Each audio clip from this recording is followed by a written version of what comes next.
Hello students, अपने पाठ 4 के अंदर इंटरनेट किसे कहते हैं और इंटरनेट द्वारा कंप्यूटर नेटवर्क के प्रकार, अन्य व्यक्तियों के साथ संपर्क, जानकारी की प्राप्ति, अन्य कंप्यूटर सिस्टम के साथ संधि, इंटरनेट द्वारा सूचनाओं को खोजना मतलब ब्राउज़र का चुनाव, सर्च इंजन का चुनाव, आवश्यक सूचनाओं में सर्च बार एंटर करना, वेबसाइट को पसंद करना और आवश्यक जानकारी को प्राप्त करना। यहाँ तक अपने अभ्यास किए थे। आज अपने ई कॉमर्स किसे कहते हैं उसके बारे में संपूर्ण जानकारी प्राप्त करेंगे। ई कॉमर्स किसे कहते हैं, ई कॉमर्स के कार्य क्षेत्र इत्यादि के विषय में जानकारी प्राप्त करनी है। ई कॉमर्स अर्थात इलेक्ट्रॉनिक्स कॉमर्स, जिसमें इलेक्ट्रॉनिक उपकरणों के माध्यमों से उपयोग में किया जाता व्यापार, अर्थात कि इलेक्ट्रॉनिक साधनों के माध्यम से और उपकरणों से व्यापार किया जाता है। ई कॉमर्स में व्यापार की अलग अलग क्रियाएं जैसे कि विज्ञापन, विक्रय, खरीदी, अन्य उत्पादनों के साथ तुलना, द्रव्य का स्थानांतरण इत्यादि इलेक्ट्रॉनिक साधनों के माध्यम से किया जाता है। ई कॉमर्स का व्यापार करने के लिए इंटरनेट, कंप्यूटर नेटवर्क, ईमेल सेवा, तदुपरांत क्रेडिट कार्ड और डेबिट कार्ड जैसे माध्यमों का उपयोग करना आवश्यक होता है। आज वर्तमान समय में ई कॉमर्स के कारण धंधा की इकाइयों की खरीदी बिक्री, माल की डिलीवरी और धन का भुगतान का कार्य एकदम सरल हो गया है। ग्राहकों की खरीदी करने में जो समय लगता था पहले, आज उस समय में बचत अर्थात कि खर्च में कमी देखने को मिली है। इस प्रकार ई कॉमर्स के खूब अधिक फायदा हुए हैं, खूब अधिक लाभ हुए हैं। ई कॉमर्स के कारण आज वर्तमान समय में पुरानी विचारधारा अर्थात कि परंपरागत व्यवसाय की पद्धतियों की तुलना में समग्र खरीदी विक्रय की समग्र प्रक्रिया सुगम और सरल और तीव्र बन गई है, सरल हो गई है। ई कॉमर्स की मदद से किसी भी समय किसी भी स्थान से आज व्यापार या व्यवसाय को किया जा सकता है। ई कॉमर्स के कारण, इंटरनेट के कारण आज बाज़ार की प्रक्रिया, बाज़ार में माल का वितरण, फ़ोन, डाक व्यवहार, छपाई जैसी अनेक प्रवृत्तियों के खर्च में कमी देखने को मिली है। ई कॉमर्स के कारण आज खरीदी बिक्री के लिए व्यापारियों को लंबी दूरी तक जाना नहीं पड़ता, अर्थात कि लंबी दूरी तय नहीं करनी पड़ती। आज परिवहन के समय और खर्च में भी कमी ई कॉमर्स के कारण देखने को मिली है। ई कॉमर्स एक उत्तम व त्वरित सेवा मानी जाती है। इंटरनेट द्वारा सूचना संचार की प्रक्रिया शीघ्रता से होती है। ग्राहक के साथ सहजता से संवाद होने से उत्पादन मूल्य, माल की गुणवत्ता, अन्य प्रश्नों की समाधान सरलता से प्राप्त हो सकता है। वस्तु संबंधी कोई भी कठिनाई या सेवा का निवारण शीघ्रता से हो सकता है। देखो बच्चों, अब अपने ई कॉमर्स के कार्य क्षेत्रों के बारे में समझेंगे। ई कॉमर्स में समाविष्ट पक्ष और प्रदान की जाने वाली सेवाओं और प्रवृत्तियों के आधार पर ई कॉमर्स के कार्य क्षेत्र निम्न अनुसार है। उसके कार्य क्षेत्र चार प्रकार है। धंधा से ग्राहक यानी बिजनेस टू कस्टमर, धंधा से व्यवसाय यानी बिजनेस टू बिजनेस, ग्राहक से ग्राहक यानी C2C और ग्राहक से धंधा यानी कस्टमर टू बिजनेस।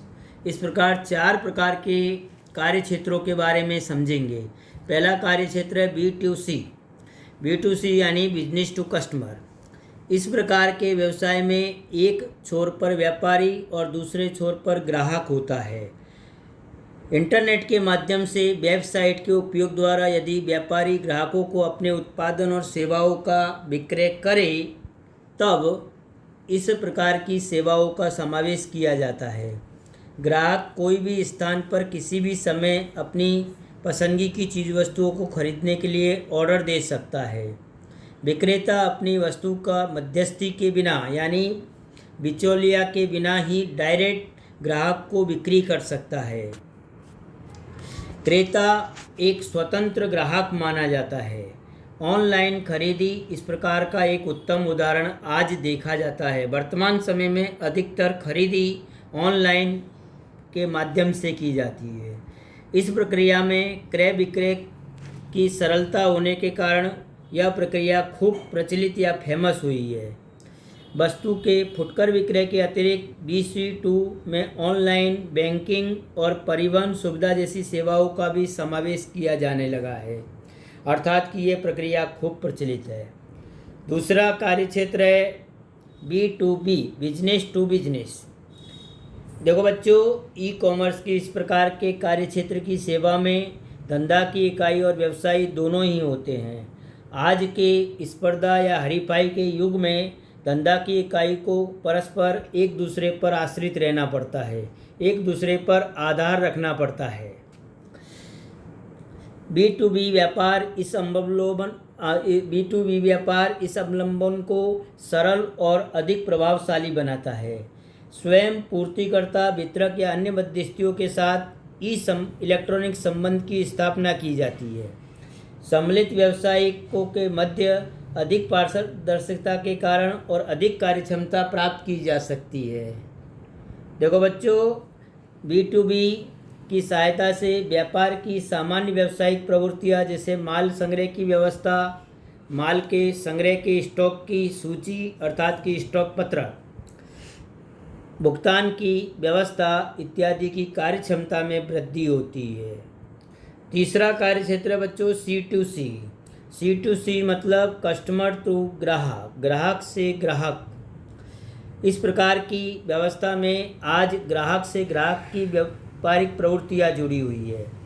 वेबसाइट पर कोई भी इंटरनेट के उपयोगकर्ता, विक्रेता और क्रेता दोनों ग्राहक वर्ग होते हैं।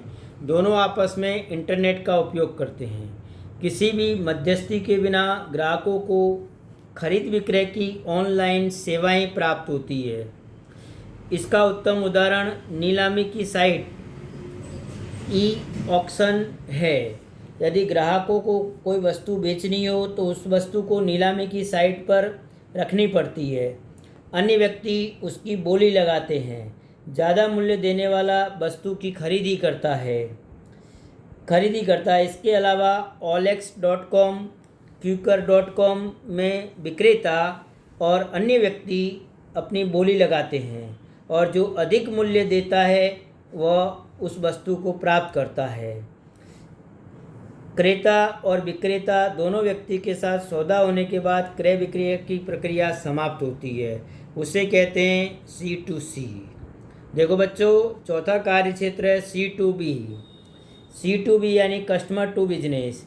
इस प्रकार के ई कॉमर्स को में ग्राहक को योग्य लगे तब इस प्रकार से अथवा निश्चित उत्पादन या सेवा के लिए ग्राहक का क्रय के लिए इच्छुक हो, उस मूल्य की व्यापक श्रेणी में उत्पादन और सेवा का चयन या पसंदगी प्राप्त होती है।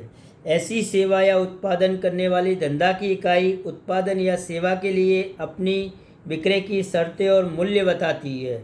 यह पद्धति मॉल भाव में लगने वाले समय को कम करती है तथा ग्राहक और धंधा की इकाई दोनों की परिवर्तनशीलता में वृद्धि होती है। इस पद्धति में ग्राहक द्वारा भुगतान निश्चित किया जाता है। ई कॉमर्स के अतिरिक्त मान लिया जाए तो निम्नानुसार व्यवस्था अस्तित्व में आई है: सरकार से व्यवसाय, सरकार से नागरिक और सरकार से सरकार। देखो बच्चों, अपने ई कॉमर्स किसे कहते हैं और ई कॉमर्स के कार्य क्षेत्रों के बारे में समझे। अब अपने आगे चलते हैं। ई कॉमर्स के सफल साधनों के अमलीकरण के लिए आवश्यक साधन, मतलब ई कॉमर्स को सफल अमलीकरण बनाने के लिए आवश्यक साधन।